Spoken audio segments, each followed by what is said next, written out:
Yo, thank you for joining. I really appreciate it. It's another day. It's 1:11 p.m. Pacific time. It's March 16th, 2026. Hope you're having a good day. Let's begin. Americans are suddenly flocking to this Montana community. Here's why. Big Sky, Montana.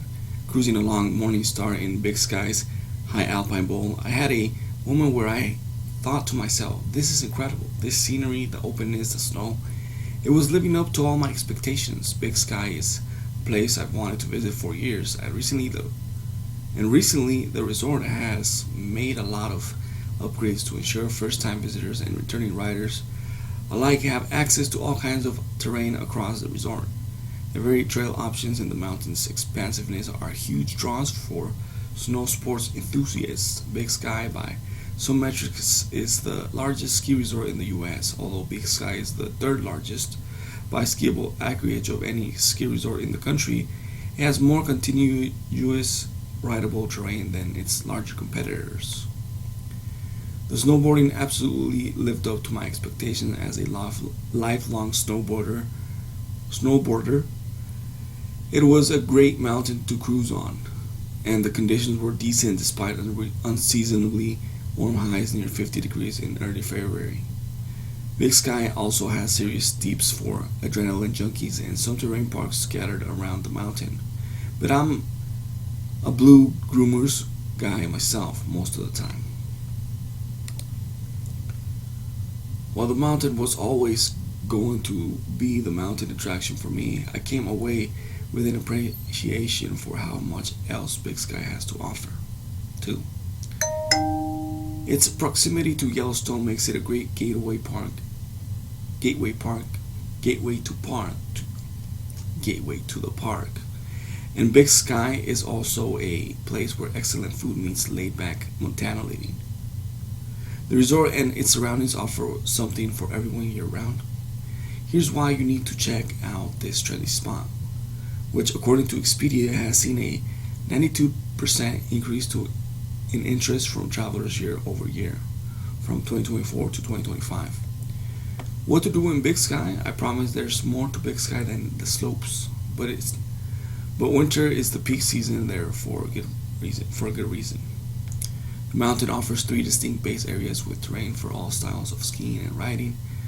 Going from one side of the resort to the other can take the better part of an hour, and whether you want to find a favorite run and stick to it, or try a new route on every lap, you'll have plenty of options. Lift tickets start at $58 according to the mountain's website, but to get prices that low, you'll need to buy well in advance. Typical same-day prices are closer to $250 or more. The mountain is also part of the Icon Pass network. The resort has also invested heavily in new lifts in recent years, making lines manageable. Beyond that, though, the Big Sky is working to make sure non-skiers feel welcome in town and around the slopes year-round. From the Mountain Village Vase area, skiers and people in street shoes alike can take the Explorer Gondola to the Lone Peak Tram and take in the incredible views from 11,166 feet. On a clear day, visitors can see all the way into the Grand Tetons in Wyoming. Most Sky Lift tickets include access to the Lone Peak Tram, but some will incur a surcharge starting at $20. For non-skiers, a day pass that includes access to the Explorer Gondola and Lone Peak Tram starts at $30. My mountain guide, who has been living in and working in Big Sky for more than a decade, said he's thrilled to see more non-skiers take advantage of lift access to Lone Mountain's Peak all year. Melanie Fish, Vice President of Global Public Relations at Expedia, agreed. Those gondolas up the mountain are just as beautiful as and worthy of a ride in summer as they are in winter, she said in an interview. More beyond the mountain, even if you don't want to hit the slopes, Big Sky has plenty to offer. We're really developing a phenomenal product for non-skiers in the wintertime. Brad Nibia, CEO of Visit Sky, Big Sky, said in an interview.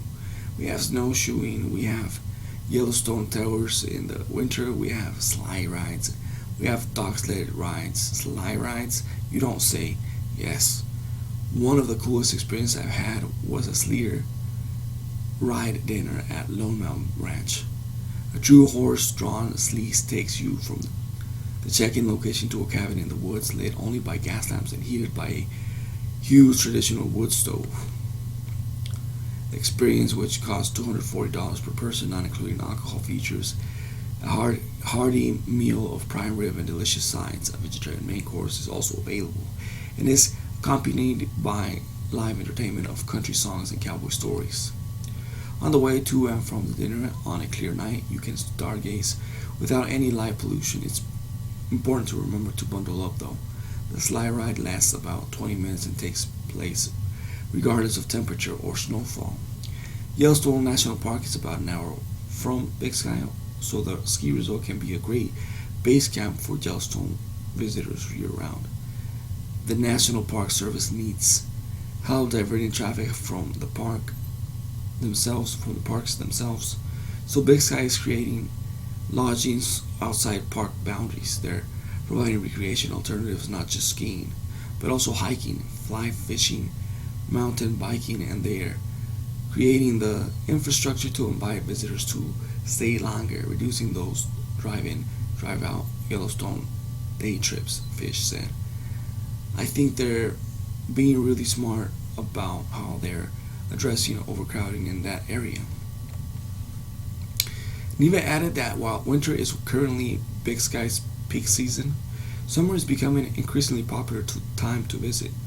At the current pace, the resort may start to see more visitors in the summer than in winter in the coming years. Summers here are absolutely spectacular. You've got spectacular mountain biking.